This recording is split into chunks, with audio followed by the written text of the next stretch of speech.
Welcome, fellow freaks, geeks, and nostalgic 90s nerds, to my channel, Slime and Slashers, where, yeah, we talk about everything from Nickelodeon slime to horror movie slashers, but plenty of stuff in between, too.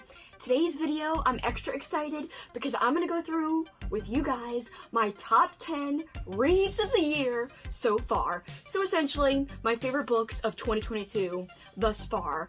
We have now passed through 6 months of the year, so I think it's time to see what my favorite books are, and it'll be interesting to see at the end of the year if my top 10 changes, what will get booted, what will stay. Will any of it stay? I don't know. We'll see. There's a lot of reading left to do in the year, but I'm excited at least to share these top 10 with you right now. So we'll go to the short intro. When we come back, we'll go through the top 10.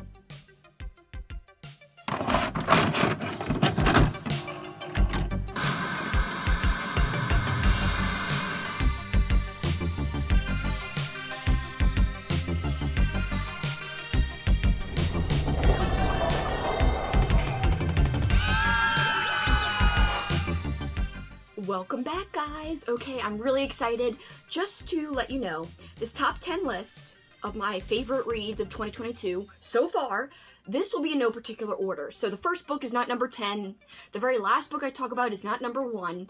And I'm doing this in preparation for a tag video that I will be doing. I know most people have already released their answers to the tag video, and I'm talking about the mid-year book freakout tag. I thought, you know, it would be better for me if I waited till 6 months of the year had passed. So instead, I have now finished 6 months of reading, and I feel like I can answer the flippin' mid-year book freakout tag. And I also wanted to do this top 10 before that tag because one of the questions right off the bat is, what is your favorite read of the year so far? And I was like, hell, I cannot like just pick one. And if I do pick one, I have to say that I have a whole lot of other favorites of the year so far. So in preparation of that tag, I wanted to just give you a list of 10 books that I love. I will pick one book somehow, some way when I go to answer that tag eventually, which will be in a video or two or in a few videos, I don't know. But very soon, it'll be released in July. But yes, I will pick one, and I don't know how, because as of right now, I don't know which I'm going to pick. But let's just go through my top 10 for now. At least I don't have to pick a number 1 this very second, this very video. Alright, so without further ado, my first pick on my top 10 list, a book I recently just talked about. So this was one of my reads for the month of June, and I could hear my Discord going off. I'm sorry if you could hear it. That's what that is, that weird noise. So Pet Sematary. I read this with my friend Kat. Actually, it was not our June read, it was our flippin' May read for the Year of King reading project we're doing.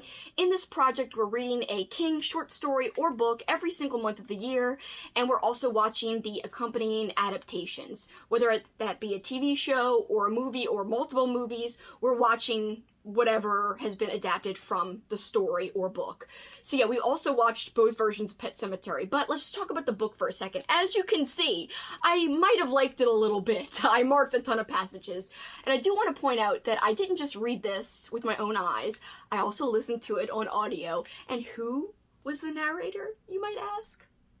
I mean, I don't know, if you're new to my channel, you might not have heard me talk about it, but if you aren't new, I'm sorry. This is like the 7th time I've said this. Yeah. Michael C. Hall, bitch. Michael C. Hall. And oh my god, he's just incredible. The perfect narrator for this book. Just so wonderfully done, the entire narration. And I talk about this further in my May wrap-up, where I give a lot of details of, you know, the way Michael C. Hall read it and why it was so good. But yes, it was enjoyable as hell. But the written word on the page, the actual book itself is wonderful. Top notch. I gave it 5 stars. In fact, all of my favorite reads of the year so far, I have given 5 stars. I have actually given a lot of books 5 stars this year, and I've given more than 10 books 5 stars. So these aren't my only 5-star reads, but this one and the others, they're all 5 stars. So everything we'll be talking about will be top tier for me today. So I'm very excited to discuss all these favorites with you. Yeah, Pet Sematary, I know almost everyone has already read it. I had not read it. It was a first-time read / listen. I'm so glad I finally got to it. And I do think that this is a story that's more than just a horror story. It's a story about grief and the lengths that somebody will go to overcome that grief, to feel better from that grief. And so to me, this is a very multifaceted book.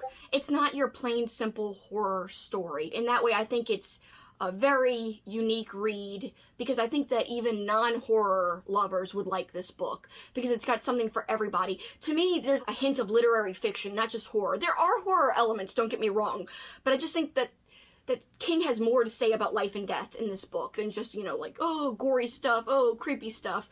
This book is wonderful, and I'm so glad I finally can check it off my list. Next up on my list of favorites, dun dun dun, what will it be?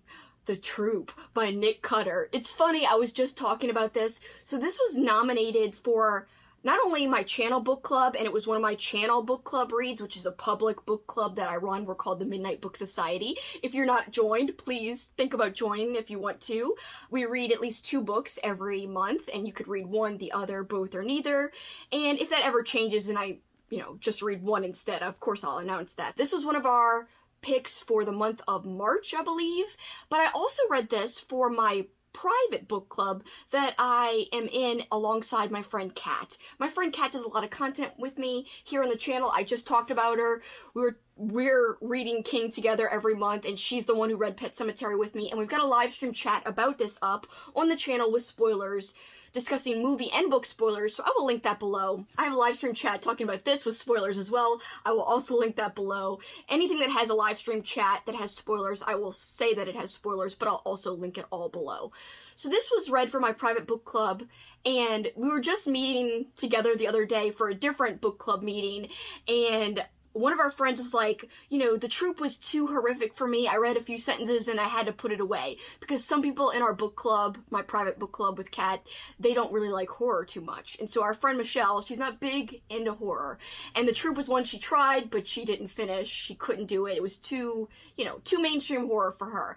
And me and Kat both were like, well, you missed out, because the themes in The Troop were incredible. This was such a fantastic book. And I even told Michelle then in the book club meeting, I said, The Troop not only was a wonderful book and it had great, themes and messages to it, but also it was one of my favorite books of the entire year so far. And I've read over 50 books.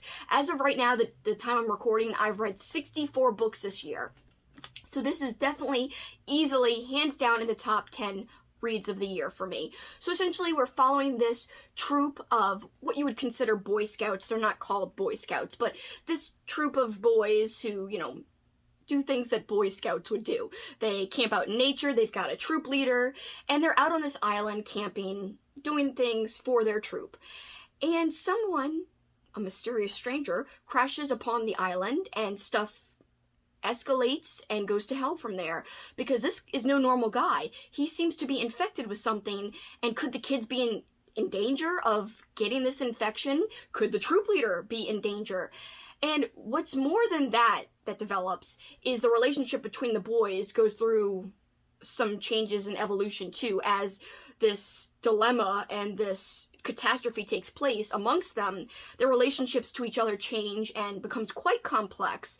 There's a lot of body horror in The Troop, and I feel like this is one of those books that everyone had read but me at the time, and that is why I had put it in a month where I labeled a must-read month, where I wanted to tackle books that I felt like everyone else had read but I hadn't read. This was one of those, and I'm so glad. Just like with Pet Sematary, I'm glad I finally checked this off my list, because it was more than just body horror to be gross. It was a message, there was a bleakness to the story, there was so much depth to it, and yes, and I gotta say, if you are a fan of body horror, so let's just talk about that for a second, it's some of the best body horror you'll ever find in a book. It is really graphic, it is really gruesome, there's some animal cruelty type of scenes in this, so be warned if you don't like that. So yeah, hard to read, but also just worth it, in my opinion. So it might not be for everybody, but it was definitely for me, and that is why it lands on my top 10 list. Next up, a book I read in the month of February. This is Clowns vs. Spiders, and it is hands down the funniest book I've read this year.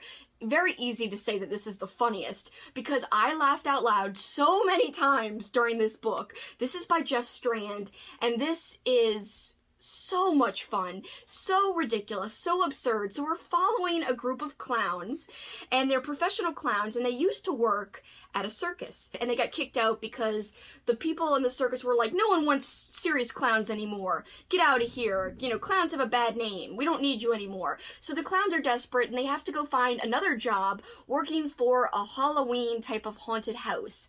And the clowns are so sad and distraught that they have to go and work as, like, horror clowns. They're like, this is, like, totally disrespecting the clown code, and it's against our clown nature, and... Anyway, so you could see the way it's written with kind of like a tongue-in-cheekness. It's kind of written in an absurdist type of way.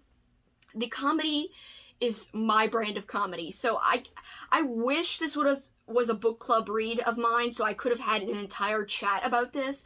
I actually wrote down in a notebook like some of my favorite quotes from this book. That's the only reason there's not like tabs in this, is because I actually wrote stuff down versus doing sticky tabs. Otherwise, this would be covered in sticky tabs. But yes, a lot of my other books are. But you see, The Troop, yeah, tons of tabs. But this one, no. I just wrote a whole bunch of awesome lines down. And I just remember, like it was yesterday, even though it was months ago, the experience of reading this. So, as you can imagine, some spiders come into play into the plot. It's not just about clowns. We've got spiders who are awakened from their long-time slumber in a cave for certain construction reasons. Like, there's construction going on, a big boom, spiders come out and they're like, we're gonna get you. And they're not just gonna get clowns, they're gonna get everybody. But the clowns are the ones who end up standing up to these spiders, and they try to save people, but they're so kind of inept at things that they actually mess up things when they're trying to help, and that's part of the comedy of it. There's a lot of great horror in this, in terms of like body horror and just like tense moments of action. So it's action packed. It's got horror and gore and just, you know, really cool kills, but it's also got that humor, which is what I would suggest you would read this for if you're a fan of horror comedy. If not, then you might not want to read it. It might not be your jam, but yeah, I cannot wait to read more by Jeff Strand. I already read one other book by him. It was a novella. It was called 20th Anniversary Screening. That was enjoyable too, but not as good as Clowns vs. Spiders. So yes, easily 5 stars. It was one of the easiest books that I've ever rated 5 stars. Like, I didn't have to think about it. I didn't have to contemplate, like, is this a 5 or is this a 4.5? Sometimes I seesaw back and forth. This, no. Straight up, all the way, 5 stars, bitch! It was so good. I can't even say enough how much I love this book. And if you like comedy, then I would say, yeah, give it a shot. Why not? You might enjoy it. Next up, a book I'm super excited to talk about. I never thought I would be a fan of TV tie-in books, or, you know, books that are set in a TV universe that I already know and love. However, here we are talking about one of my favorite reads of the year, and here is a book set in the Buffy universe. This is In Every Generation, and I hope I'm saying her name right. The author is Kendar Blake, and I was pleasantly surprised. So my friend Elizabeth Sagewood, check out her YouTube channel. She is fantastic. I love her soothing voice.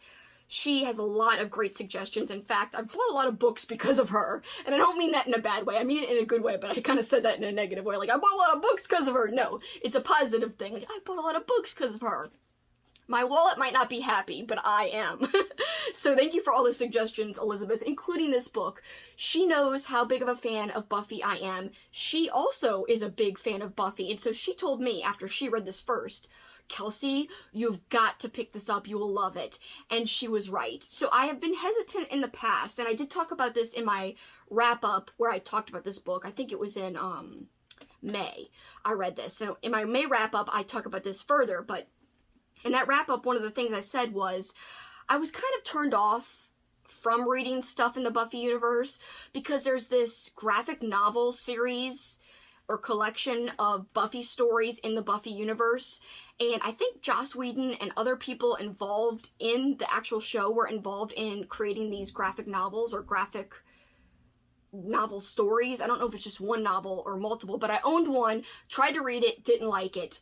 I just didn't feel like it fit the vibe of the show, which is odd because, like I said, the creators were involved in making it, I believe. And so the fact that it didn't gel with what I felt like the show was very off-putting to me, was very jarring to me. This was the exact opposite. There were characters in here that are from the show, and we're following them years after season 7 ends, but really, it doesn't keep continuity with the graphic novel series, so ignore that. This picks up right after season 7 in terms of you don't have to know anything in between.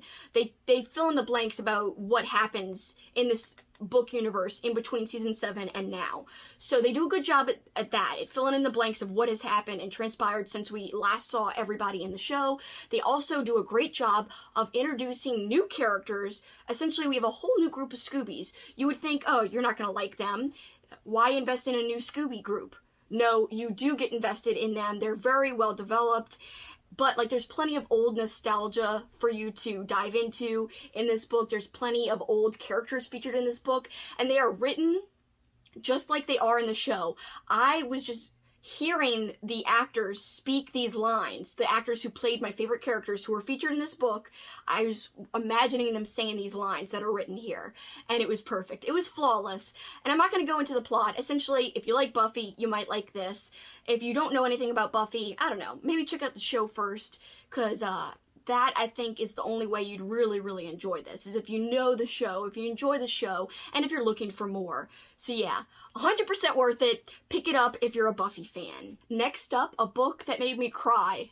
It made me cry so much. Like, I was sad about other things I read this year, like other books made me emotional, but I kind of teared up a little bit. Nothing made me straight up cry other than this book. This, like, I was actually crying. So this is The Midnight Club by Christopher Pike, and this definitely will stick with me for the rest of my life.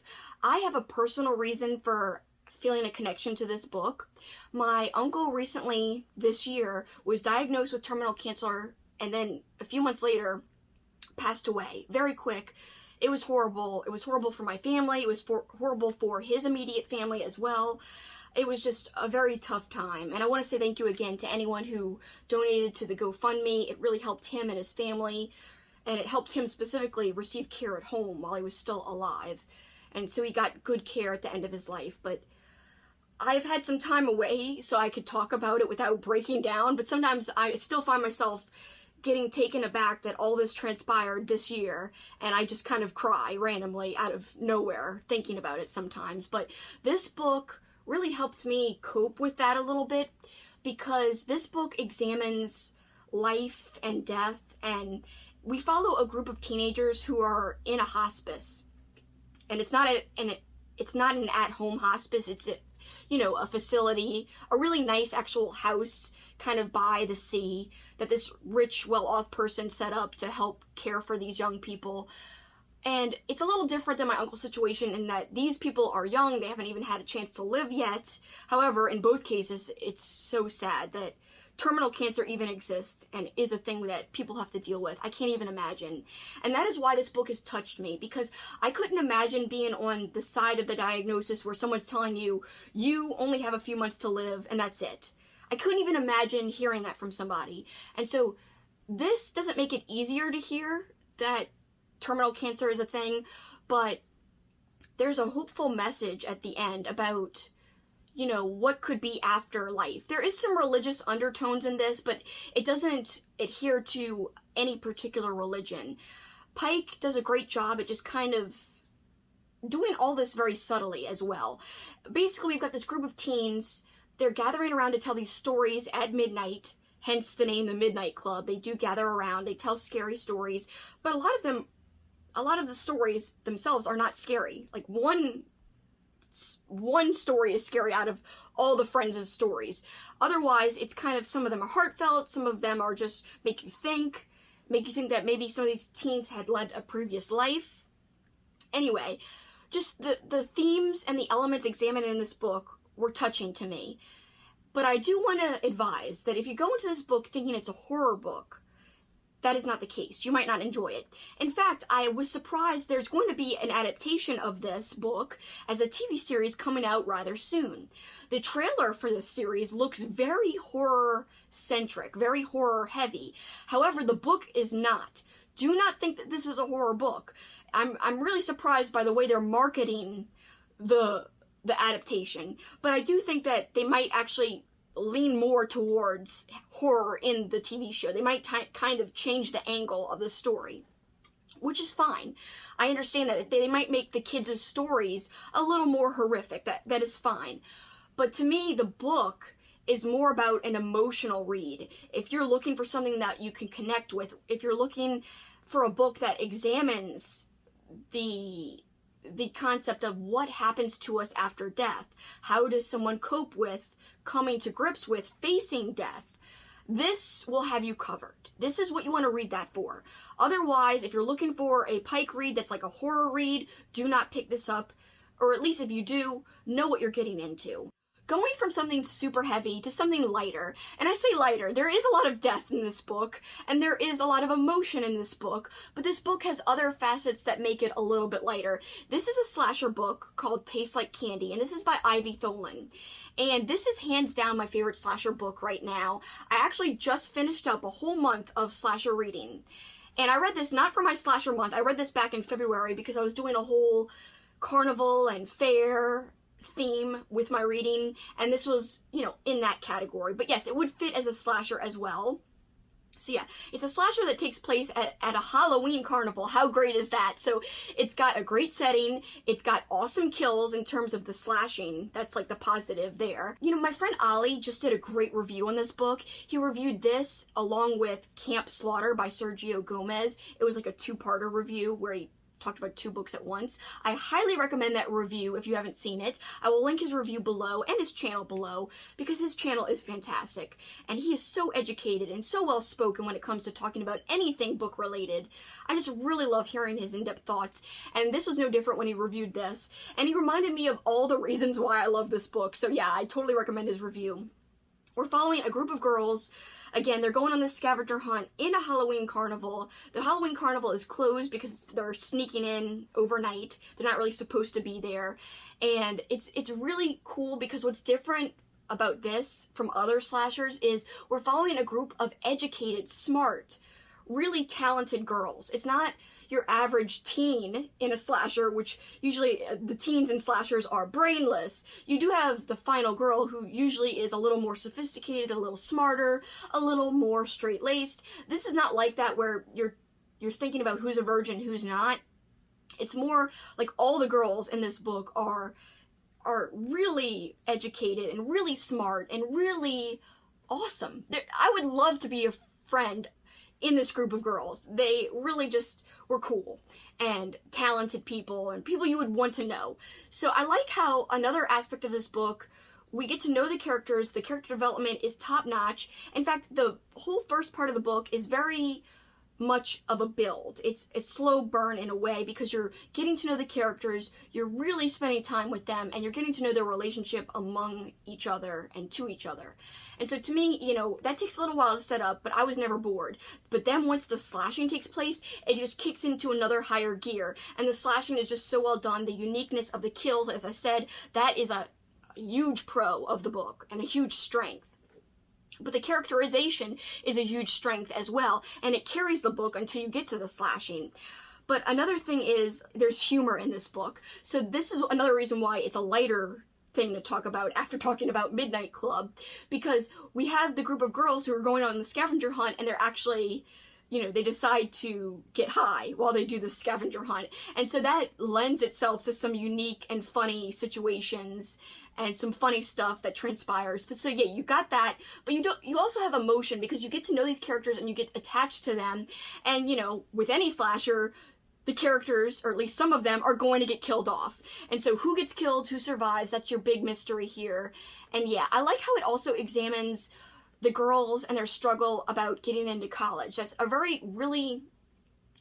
good conversation that is had in this book. The pressure that young people feel to make it into a good school, and the kind of despair that people feel if they're not going to get into the school that they want to go to. So that is examined as well, and it's very well done. Ivy Tholen, you did such a fantastic job with this book. I cannot wait to read more by you, and I will forever tout this book because not enough people are talking about it. Thank you, Olly, for giving it a chance and highlighting it on your channel. And I know other people on Instagram have shouted this out, and I hope more people continue to discover it and talk about it because it is underrated. Hardly anyone talks about it in terms of like horror books and horror slashers. It is more of an indie book. And also, by the way, the cover would definitely be my top 10 covers of books that I've read this year because look at this cover.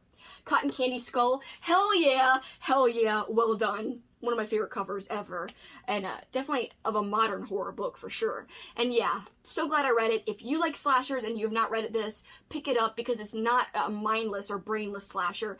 It's light, but it's also heavy, if that makes sense. It's got like the emotion that you want in a slasher to where you're connected to people, but it also is kind of fluffy in the sense that, and that's the word that Olly used, fluffy in terms of the kills don't feel like hard to digest. The kills kind of feel, they're impactful, especially like you will never look at a watermelon the same way again. If you know, you know. If you don't know, read it and then you will know.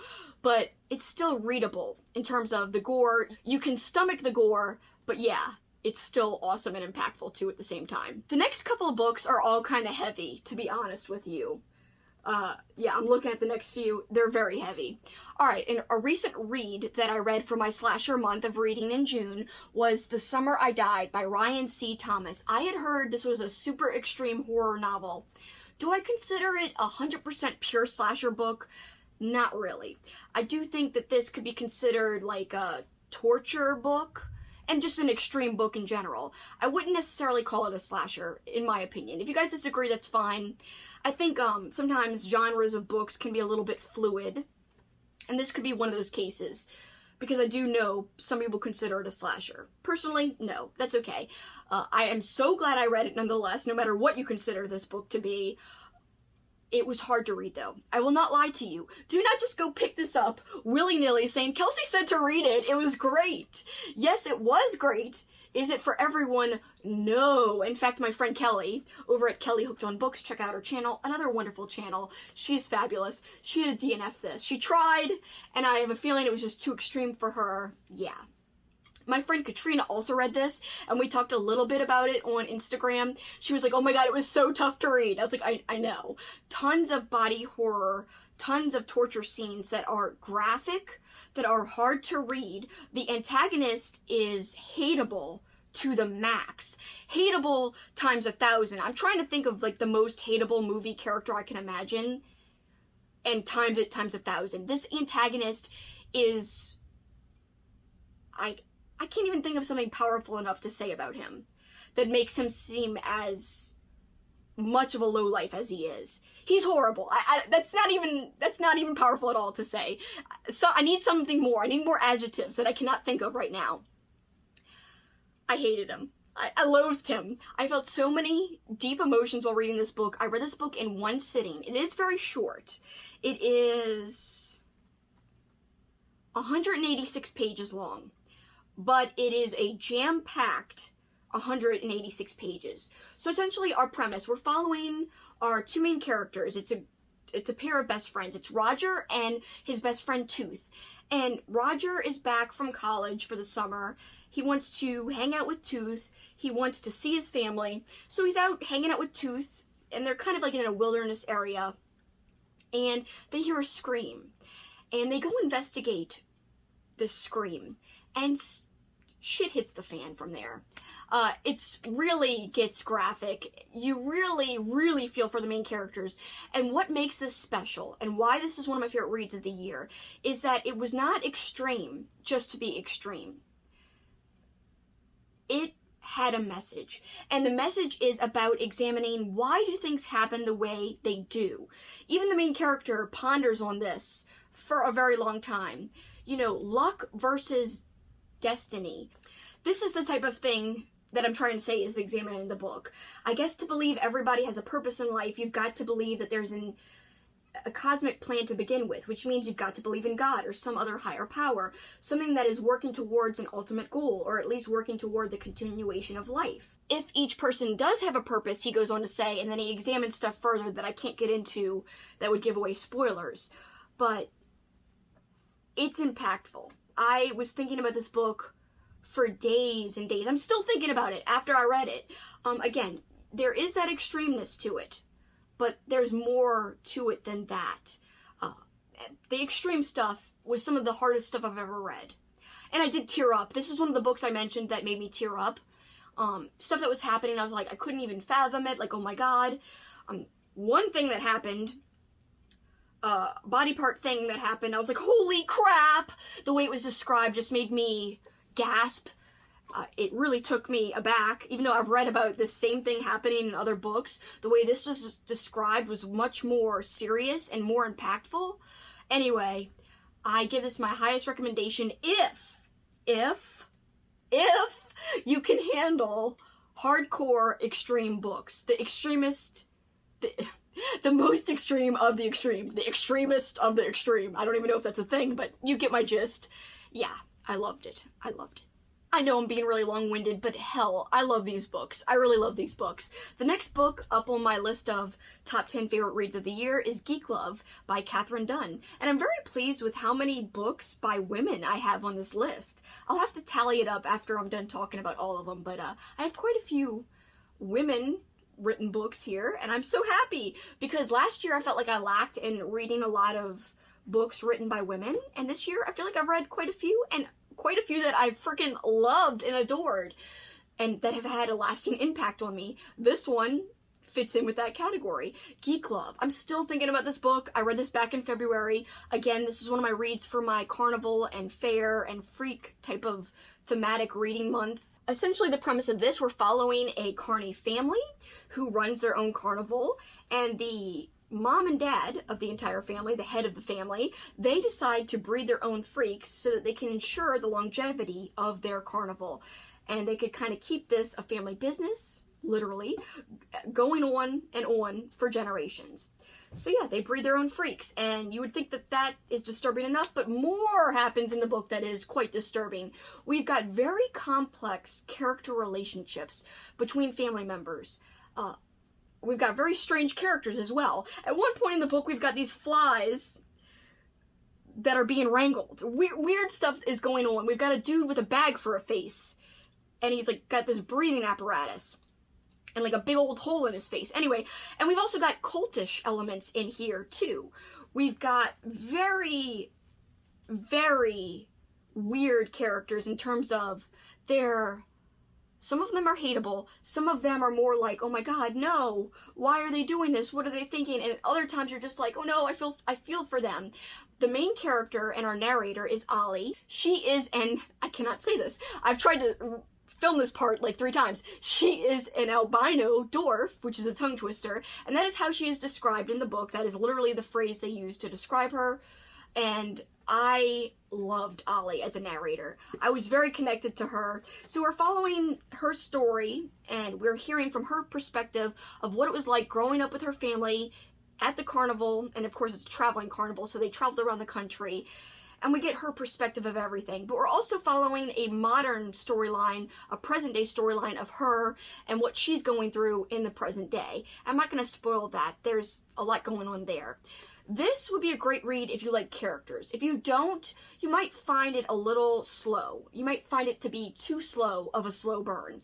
However, I was here for the character development here, and there was enough happening that kept me entertained. Again, I was just fascinated, like, what's going to happen between these family members? What is going to go down in this wild family? Again, the words to describe this book: complex, kind of divisive. I feel like, some people, my friend Crystal read this, it used to be a favorite book of hers, and then she reread it, and it was not as much of a favorite as before. She did talk about, should Katherine Dunn have written about people with disabilities when she is someone who does not have disabilities herself? Like, what puts her in that position to be able to write about these people? I was never bothered by it. I didn't really look at it the same way, but I understand Crystal's viewpoint 100%. By the way, check out her wonderful YouTube channel. Her channel is called Fiber Artsy, one of my favorite channels. I'm not exaggerating. None of these channels I talk about, I'm exaggerating. I love every single channel I mention. Crystal's no different. I love her channel, Fiber Artsy. Please follow her. Again, she's linked along with everyone else below. But yeah, I understood her viewpoint, and I thought her viewpoint was fascinating. But she did talk about a lot of things she liked about the book. But it's not a favorite as much as it was before, as I said, for her. That was like, she had a change in perspective, I guess, because it had been years since she had originally read it. Me, as a first-time read, I was blown away at the writing. Katherine Dunne's writing is just so poetic. And I will say, it is a little long, but I never was bothered by it. I mean, I guess you could have said that she could have maybe chopped off a little bit here and there, and she could have maybe expanded on this part of the book near the end where a big thing happens at the carnival, and it happens very quickly. Like, it begins and is over like that. That could have been drawn out a little bit. I would have liked to have seen more about that. Was it enough to knock it down a star? No. Because if you love characters, this is the most interesting character examination I have ever read, with the most fascinating and different type of characters that I've ever read. So yes, Olly, I love you, Olly. Olly was so deep and different, and there was a lot to her, and there's a lot to all of her family members, and not all of it was good. You know, they're terrible people, the heads of the family, but you get the family's perspective on each other, and that's what's so fascinating, too. I can't say enough how much I enjoyed it. Totally recommend it if you like characters. This is such a long video, I'm sorry. Only 2 more books. What else made the list? Dun dun dun dun dun dun! Another book by a woman author! This is Brother by Anaya Alborn, and this was a recent read for me. I read it in June. It was for my slasher reading month. Do I think this is a pure slasher? No, I don't. I must admit. This was a great emotional character study. There is action, there is some gore, and some violence. However, it's more about the characters. We're following our main character. His name is Michael, I believe. Yes, Michael. I remembered correctly. His name is Michael, and this was one of the first books I read in June, so my memory is a little foggy. It's always foggy in terms of character names, but the story itself was impactful, and I will not forget it. We're following him and his family, and they're killers, and they like to trap young women and torture them. There is some cannibalism in this story, so be warned if you don't like that type of thing. It's kind of subtle, if that may...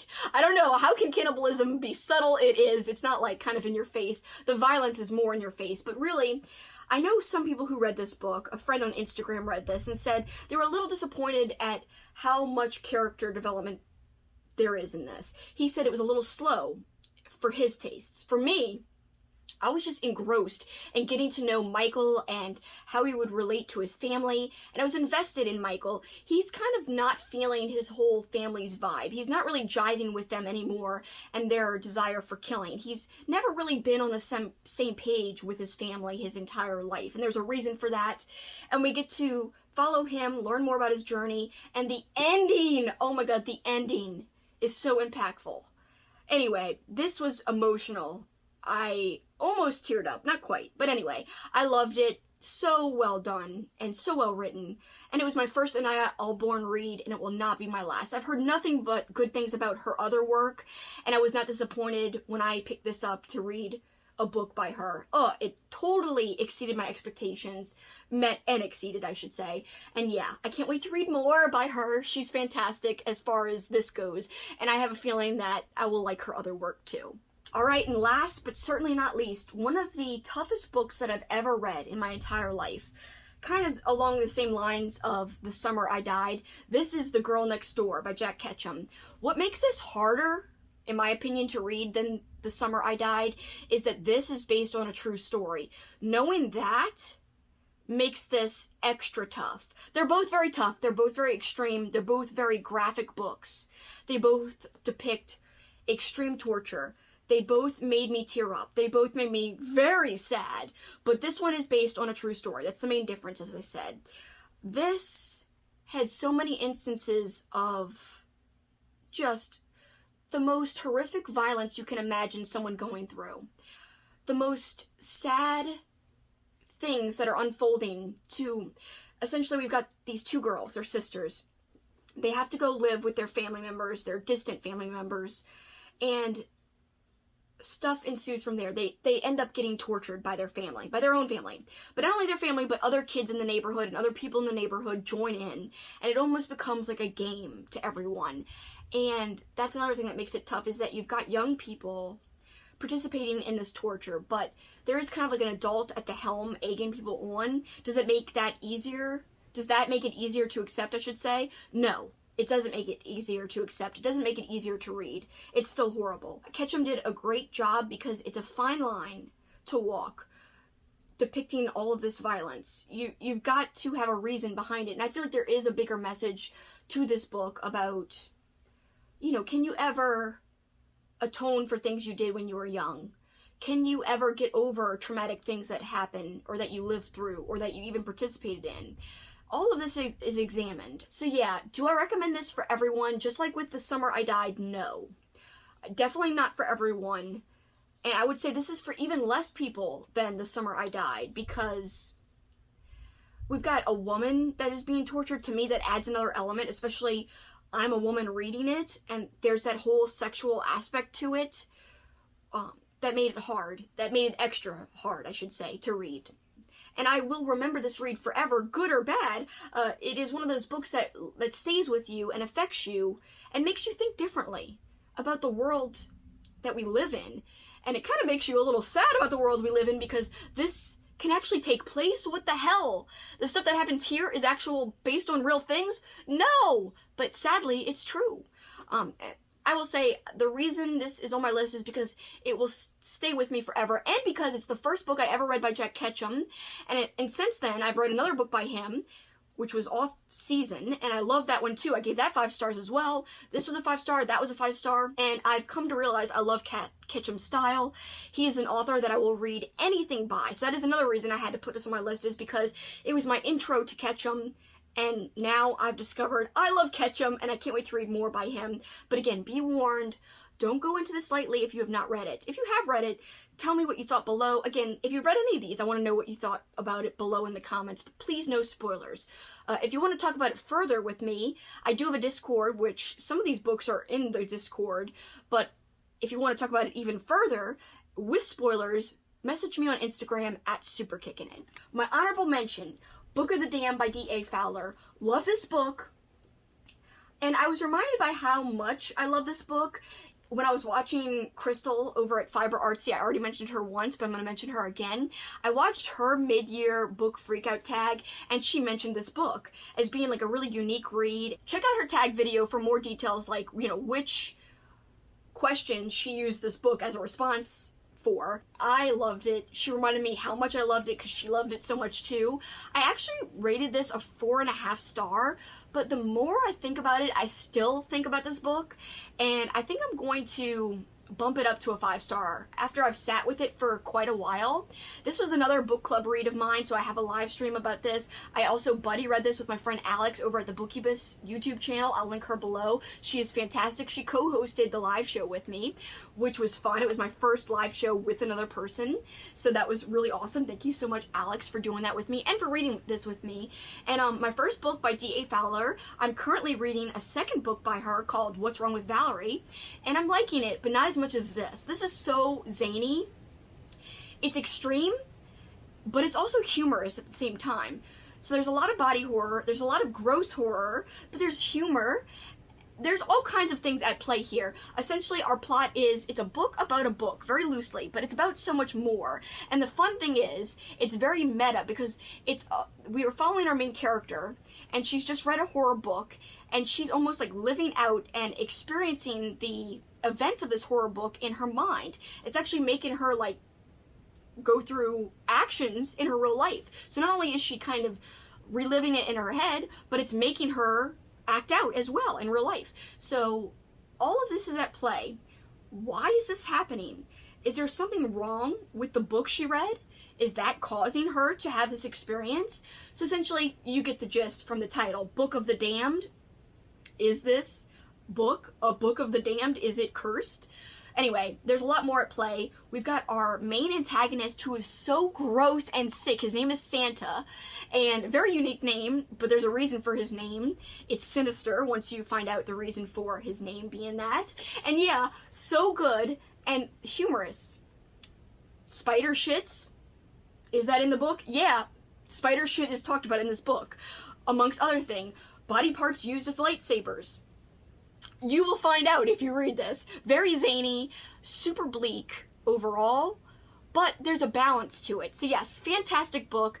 Cannot recommend it enough. If you like zany horror, if you like extreme horror, this has you covered. And if you like books about books, hell yeah, this is totally your jam. Go for it. Alright guys, well that was my list of top 10 plus 1 for, you know, my honorable mention of 2022. I loved all of those books so much. I hope you guys enjoyed it. Have you read any of those? If so, which is your favorite of the 10 that I've talked about? What do you think about any that you've read? Are there books that I mentioned that you really want to get to? Which ones do you want to get to the most? Anyway, comment any of that below. I want to hear from you guys. I love interacting with you in the comments. It may take me a few days, but I always respond. So don't worry, if you don't see a response right away, I will get there. And I always love and appreciate all of your comments. And speaking of appreciation, I appreciate you watching this long-ass video. I am so sorry, but I had a ball filming it. I had a really good time just digging in and discussing in depth all of the books that have really made an impact on me so far this year. We will see when it comes to the end of the year if any of this will change. Alright guys, for this time, that is it for me. Thank you so much once again for watching this long video, and please consider leaving a like if you liked it. Please consider subbing if you have not subbed already. Hit that notification bell so you never miss a video, and I think that's about it for me. Till next time guys, you know what you can do. Keep on killing it. Bye guys.